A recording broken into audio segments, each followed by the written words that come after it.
Welcome to Get the Facts, the show that gives you information on the latest topics. I'm Theodore Henry. Today's show is it's a special one, as it is a Father's Day show, and it's dedicated to, you guessed it, fathers. Father support plays a crucial role in the development and the well-being of children and the overall family dynamic, whether it be emotionally, I know we don't usually consider that one, but mentally or physically. When lacking the support of a father, children generally feel a great loss, one that can follow them for all their lives. But we could also argue that fathers too need support. Often the conversation will surround the woman and what they need, and that's fine. But today, we're talking father support, the importance of getting so that they can have to give. Showing support to fathers is crucial for several reasons, as it not only benefits the fathers themselves, but also positively impacts their families and communities. And that's exactly what we're here to do.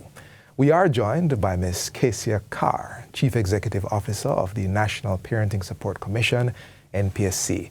And she'll be telling us what the agency is doing in this regard. We also have some experts on the subject matter, Mr. Elroy Richards and Michael Carr, to round out the conversation. Lady, gentlemen, welcome to Get the Facts. Thank you. Let's jump right into getting the facts. All right, let me start with the gentleman. Sir Elroy, I'm going to start with you, then Sir Michael. Tell me, from your perspective as a father, what is one of the most common challenges you think fathers face? Well, fathers always face the challenge as to be the head, the supporter, the column, the strong one in the family. Right. But oftentimes, fathers are present, but the quality time is what's really missing. And sometimes, because of work purpose, we are lacking that. So you think that because of the pressure to be head and provide and protect and this, it pushes aside? Yes, sir. The perspective. Okay. Michael? Well, the pressure is on where we have to be setting the example and balancing that with what is happening in today's world. Because what is happening now is that you might have certain standards, but when our kids go out into the school and in an environment, there's a different standard. So the pressure is on how to balance that and make them know that what we are telling them is a correct thing for do. Conflict of standards. Yes. Okay. All right, Lady Carr, I want to rope you in on this one. I am aware of a sort of societal perception of what fathers are, which actually tends towards what fathers are not. Is that still the case? To an extent, yes. But I want to say that the perception of fatherhood and who fathers are in that process is changing. Oh, that's great. Whether or not it's changing at the pace that we want it to be changing is another conversation. But I do see changes in the conversations around fatherhood. And a part of that also has to do with the fact that fathers are now seeking support. So before, it's not a situation where supports were not available. It's that because of the whole orientation or socialization where man is supposed to be macho and strong and tough, and you're right, protector and provider. Don't need no help. He doesn't need any help at all. But we're seeing changes in that, where fathers are recognizing their humanness, that hello, you're not Superman. Yes. You can come for support. Now, they are saying to us, though, that the supports that they need, they don't want those supports to be delivered in the same spaces where women are. And so as a commission, we're responding to that. We take it very seriously. Gentlemen, I have to bring you in on that one. Do you see that value as well of men sharing with men supporting men? Not that we have anything against women. Yeah, I understand what you're saying because how we were oriented as growing up, we have this macho thing about us that when women are involved and they come, we start to feel smaller and we don't feel like a man. So we sometimes I think that women don't really understand what we're going through because because we're kind of different. Because of our macho status is kind of different. So what would a be a challenge to us. A woman will look at it and say, "Troy, that you talk about?" Like my wife will say that. Because sometimes my wife will say that to me, say, "That you think?" I say, "Yes, that is important to me." Right. It is important. So when you have another man who can relate to our feelings, then it will be a better environment. So I agree with Ms. Carr. Sir Elroy, but I know you're big on quality time. Do you think that sometimes quality time doesn't happen because Daddy just don't see, he doesn't have the emotional capital that quality time requires? Yes, as I was saying, because sometimes it's from the way he was cultured. Yeah. Because even in my personal life, Mm-hmm. I didn't have a father around me. Right. So I don't know how it is to really relate to that father figure. However, I've learned it from other men, family, friends, how now to navigate around with my own son. Yes. And sometimes it puts us in a space as male, you know, because we are so macho. Like, for instance, you used to say to your son, "You know, I love you." It just comes across a way. Can't do so that. then now we kind of differ from saying certain things. Okay. "Come here, boy, give me a hug," you know, Right. like. I get you. So that's it. We're going to have to go to a break, but Lady Carr, here's a man who has sought support. But we are going to a break. It's Get the Facts. We're talking father support in this Father's Day special. Please stay with us. We're coming right back.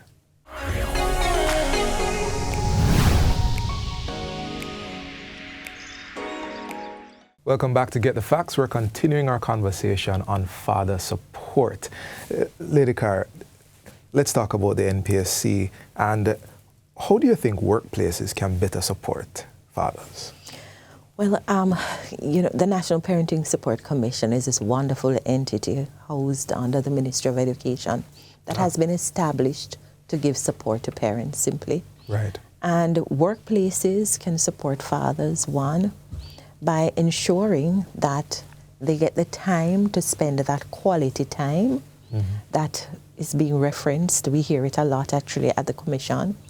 For us, quality time is not necessarily the length of time, but it is what you do with the time that you have. But perhaps flexi work hours so that, you know, for the fathers who have to go to school to drop off their children, that they get that time not just to drop off and leave. We're proponents of that partnership between home and school. Yes. And so instead of just rushing through and dropping off, then they get time to say to the teacher, what's really going on with my child and how do you need me to support at home? Wow. And a delayed start would facilitate that. Yes. And also, you know, maybe coming in on different days, you know, to complete the same task. So we're looking at flexi week, flexi work hours that support. Of course, there is a big talk of paternity leave that we certainly endorse because parenting is a journey for both man and woman. Right. And that support that women need and the bonding that needs to happen between mom and child and dad and child, that bonding is important. And so we support paternity leave. We support them being fully immersed in that process, getting to know the child, understanding the child, the child's needs, and bonding that relationship between a child, boy, father, girl, father, is very important. For a girl, it certainly teaches a girl what a relationship with a man ought to look like. Yes. Yes, it's the first relationship a girl will have with a male. First and the basis going That's forward. right, absolutely. It sets the foundation. And for a boy, it's going to teach what navigating life, understanding how to treat women, understanding what it means to respect yourself, what it truly means Some of what you to be a mentioned. man. And then perhaps we'll have consensus on what those values should be, you know, because we'll all have the time to inculcate from very early Yes. what it is that we want from our children, so that when they become fathers, they have good principles to emulate.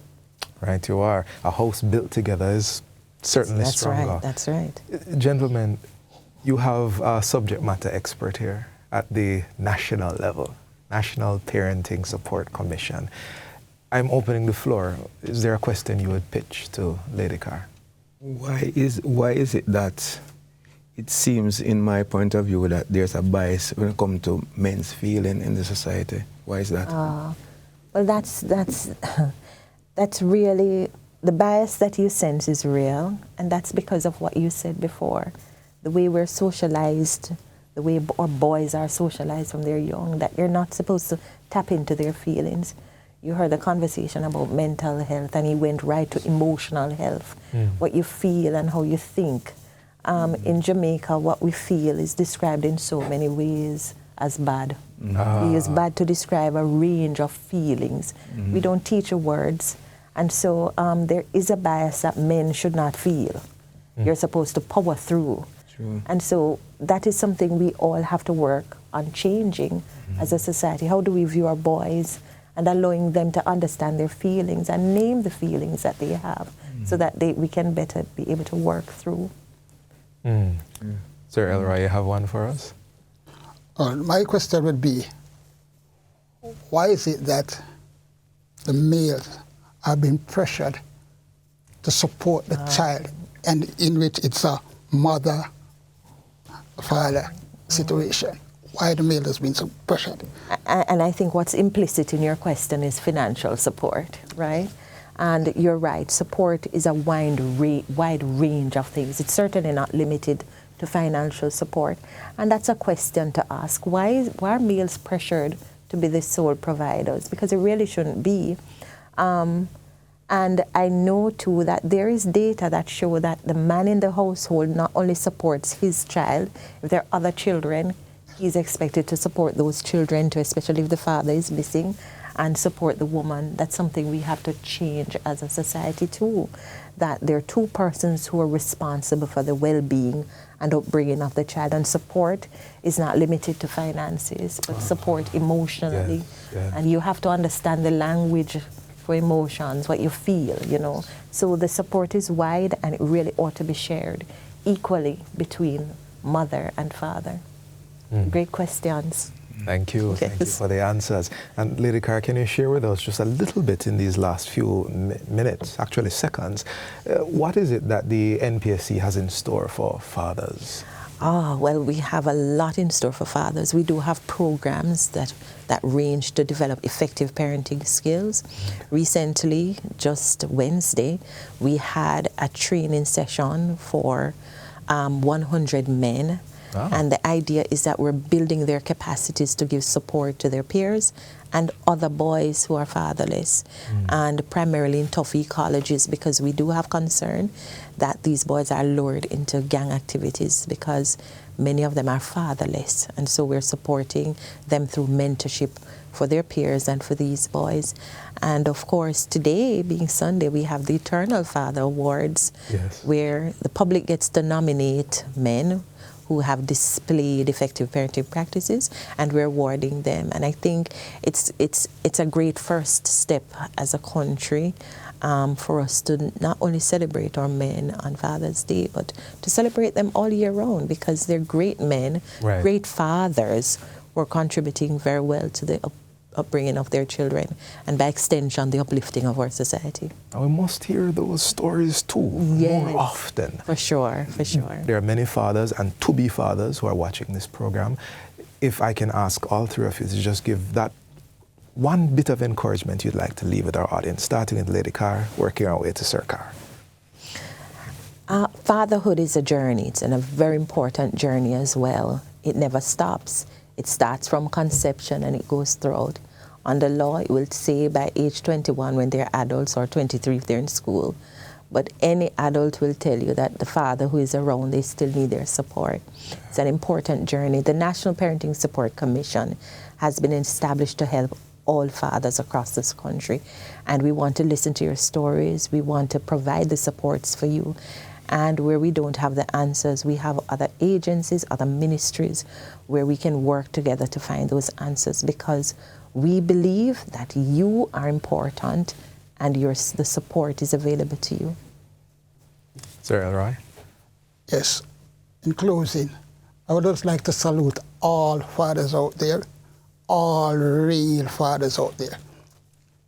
My take is this: why not just change Father's Day get Mother's Day, Father's Day together and turn it into an International Parents Day. Parents Day. Michael. My final word to you guys is that put God first in your life. Love your children as you either love yourself, because you can't go wrong by that, and live by example, not by just saying it, but by action. Because if you act on what you say, your children will listen, they'll be better men in the society. God bless you. Happy Father's Day, everyone. And on that note, this has been Get the Facts, and I do hope we were able to enlighten you and encourage you today and even empower. So do have a prosperous day and happy Father's Day to all the fathers. Happy Father's Day.